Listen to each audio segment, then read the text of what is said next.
제15차 최고위원회 회의를 속개합니다.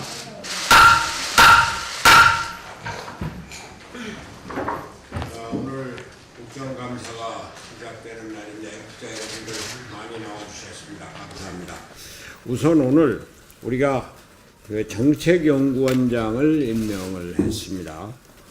그 성균관대학교의 사회복지대학 원장으로 계시는 홍경준 교수님이신데요. 이분은 사회복지학의 대가라고 할 수 있습니다. 한국사회복지연구회 위원장을 지내시고 사회복지에 대해서 아주 폭넓은 시견을 갖고 사회복지뿐만이 아니라 경제, 사회 여러 분야에 있어서 폭넓은 인맥을 갖고 계셔서 앞으로 우리 바른미래당의 정책을 제시하고 전략을 제시하는 데 큰 역할을 해 주실 분입니다. 홍경준 교수님 잠깐 인사 말씀만 하시죠. 예, 안녕하십니까. 성균관대학교 사회복지대학 원장 홍경준이라고 합니다. 이렇게 뵈서 반갑고요. 말씀드렸던 것처럼 정당의 정책이 되게 중요하다고 생각합니다. 막 구체적으로 좀 아는 사항은 없지만 차근차근 의원님들 말씀 듣고 연구원에 계신 여러분들 말씀 들으면서 하나하나 차곡차곡 필요한 일을 열심히 해나가도록 하겠습니다. 감사합니다. 감사합니다. 오늘 국정감사가 시작되는 날입니다. 최근 한반도에서 벌어지고 있는 비핵화 논의, 또 제2차 북미 정상회담 등 한반도 평화 문제에 대해서 낙관적인 정세가 펼쳐지고 있습니다. 그러나 문제는 경제입니다. 경제는 날로 어려워지고 있습니다. 더욱이 세계 경제가 하향세에 들어서서 우리 경제의 미래는 더욱 어두워지고 있는 가운데 서민 경제는 어둠을 향해 질주하고 있습니다. 곧 고용지표 통계가 발표되겠지만 마이너스 성장 예측까지 나오는 가운데 전체적으로 비관적인 상황임에 틀림이 없습니다. 부총리는 곧 일자리 대책을 발표하겠다고 하지만 문제는 일자리를 정부 대책으로 만들겠다고 하는 자세 그 자체입니다. 정부는 일자리를 대책으로 만들 생각을 버려야 합니다. 일자리는 기업이 만드는 것인 만큼 기업이 활력을 받아 일할 수 있도록 해야 할 것입니다. 기업 활동을 중시하는 시장 활성화 방안을 내놓아야 할 것입니다. 대통령의 경제 철학이 경제는 시장에서, 일자리는 기업에서 만든다는 시장 경제주의로 바뀌는 것이 첫째고 가장 중요합니다.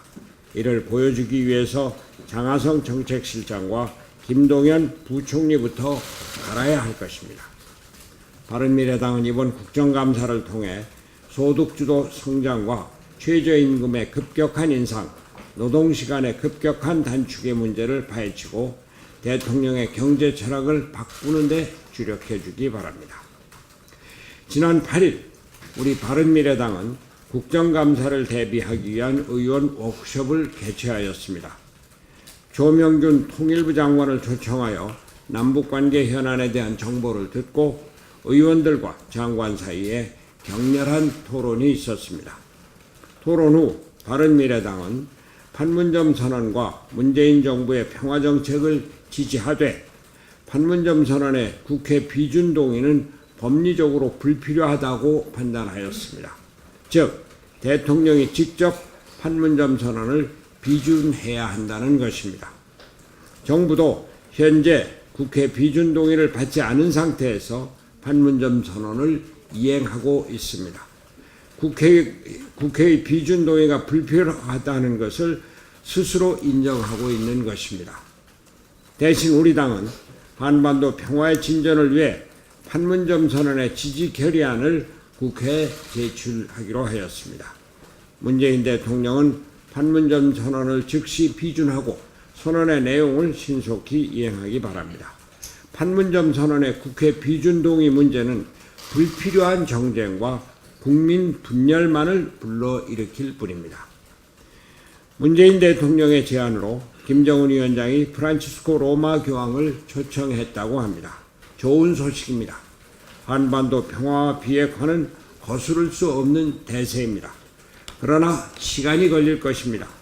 트럼프 대통령이 북미 관계 호조를 말하면서도 북미 정상회담이 미국 중간선거 이후에나 열릴 것이라고 말하는 것도 그 증좌입니다. 문재인 대통령은 결코 서두르거나 조급해서는 안 될 것입니다. 네, 원내대표입니다. 오늘부터 2018년도 국정감사가 시작됩니다. 문재인 정부의 출범이 지난해 5월이었던 관계로 문재인 정부에 대한 실질적인 첫 번째 국감이나 다름이 없습니다. 바른미래당은 이번 국정감사를 문재인 정부의 잘못된 정책을 꼼꼼하게 점검하고 바로잡는 국감이 되도록 하겠습니다.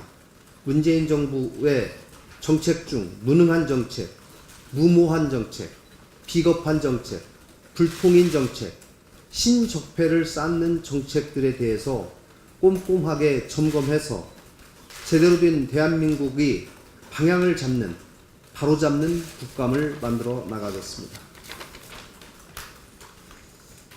지난 8일에도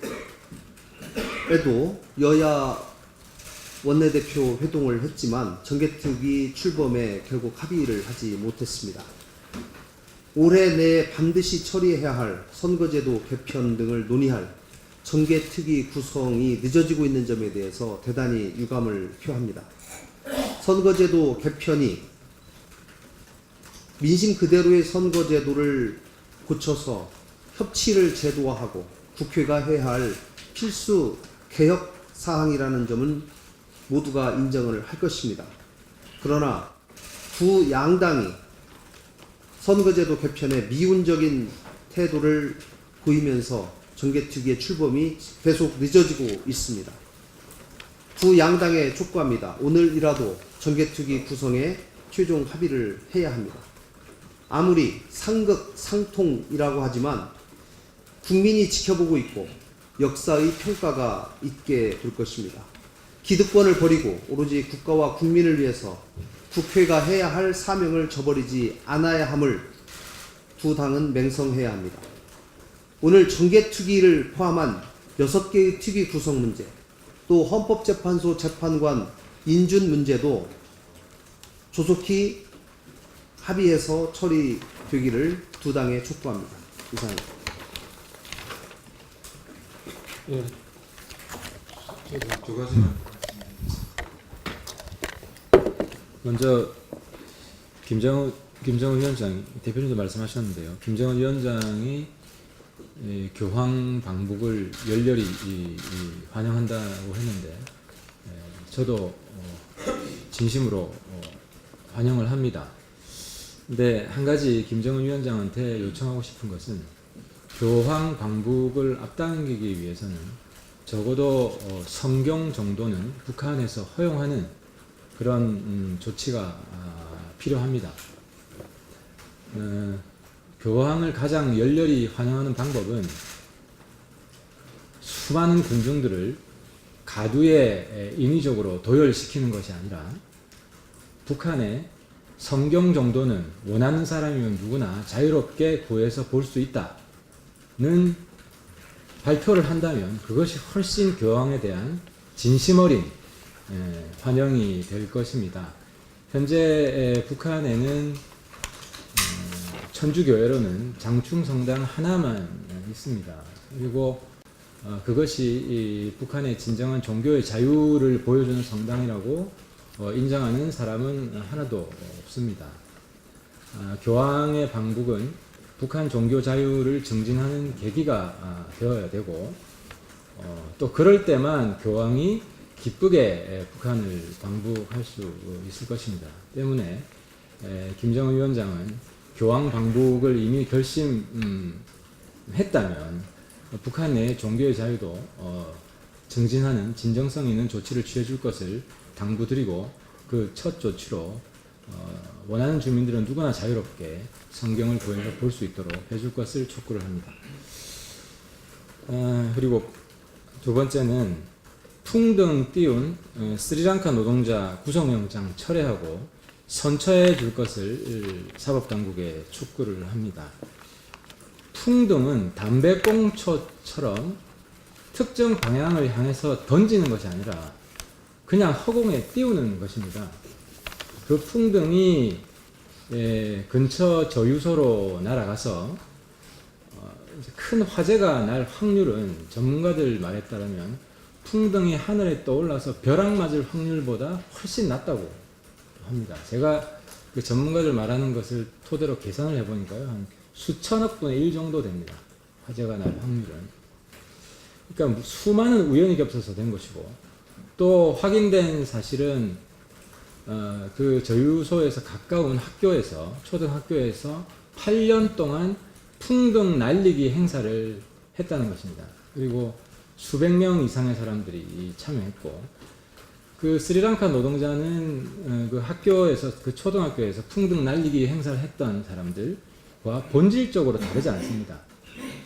이 스리랑카 노동자가 제갈량처럼 동남풍을 불러올 능력이 있는 것도 아니고, 풍등을 던져서 거기를 맞출 수 있는 능력도 아니고, 정말 우연의 우연이 겹친 겁니다. 그런데도 불구하고 여기에 중실화죄를 적용을 해서 구속영장 청구한 것은 이 화재의 책임을 이 노동자한테 모두 전가하려는 그런 무책임한 처사라고 밖에 볼 수 없습니다. 실제로 책임은 이 노동자보다도 풍등으로 인해서 화재가 날 수 있다는 것을 미연에 인지하지 못하고 전혀 예방하지 못한 이 송유관 공사에도 그 책임이 있는 것입니다. 때문에 억울한 외국인 노동자 하나 만들지 말고 지금 당장이라도 경찰은 구속영장 철회하고 선처해 줄 것을 촉구를 합니다. 네, 우리 하태경 최고위원 발언에 연이어서 저도 얘기를 하겠습니다. 이 청년이 풍등을 날리면서 저유소로 떨어져 불이 나라고 했습니까? 아니면은 이국에서 지친 심신을 달래면서 동심으로 한번 날려본 것이겠습니까? 당시 대한송유관공사 경인지사에는 4명이 근무하고 있었습니다. CCTV가 45개가 돌아가고 있었고요. 이 화면이 20초마다 한 번씩 관제실로 들어오고 있었습니다. 관제실에 근무하는 2사람이 있었습니다. 그런데도 풍등이 잔디밭에 떨어져서 연기가 나서 18분 동안 불이 날 때까지 아무도 그것을 인지하지 못했습니다. 비싸게 달아놓은 CCTV는 혼자 돌게 하고 딴짓을 한 그들은 죄가 없습니까? 기름탱크 옆에 잔디를 깔고 불씨가 어디서 불이 붙을지도 모르는 조잡한 풍등이 팔리도록 방치하고 우리 중요 기반 시설에 대한 최소한의 안전장치도 점검하지 않은 정부는 죄가 없습니까? 세월호 이후 정부는 안전에 대한 대책 강화를 많이 했다고 합니다. 국가의 주요 시설이 이것도 처음 날린 것도 아니고 재탕으로 이미 날아왔던 것을 재탕으로 날린 풍등불씨에 폭발했다면 이게 나라입니까? 멀리 이국에서 돈 벌겠다고 와서 주운 풍등을 한번 날려본 스리랑카 청년에게 고스란히 독박 씌워서는 안 됩니다. 한 가지 휘발유 가격에 좀 얘기하겠습니다. 기름값이 14주 동안 오르면서 또 연중 최고치를 기록을 했는데요. 우리 서민들 정말 쌀값, 기름값 모두 다 오르면서 너무 어렵습니다. 석유공사는 국제유가가 오르기 때문에 할 수 없다는 식으로 강 건너 불 보듯 말하는데요. 석유공사의 주요 임무는 기름값 안내가 아니라 수급 조절입니다. 지난해 말 석유공사는 석유 비축, 방축 계획을 제대로 운영하지 않아서 감사원으로 지적을 받았습니다. 그런데 지금도 허술하게 운영하고 있는 것처럼 보입니다. 소득주도 성장으로 그렇지 않아도 정체된 우리 경제에 고유가가 영향을 많이 미칩니다. 그런데 우리 문재인 정부는 아무 대책이 없습니다. 기름을 10만 원 넣으면 5만 5천 원이 세금이라고 합니다. 현행법에 따르면 필요한 경우에 대통령이 주유 세율을 30% 범위에서 가감할 수 있다고 되어 있습니다. 지금은 마이너스 유류세율을 적용할 때입니다.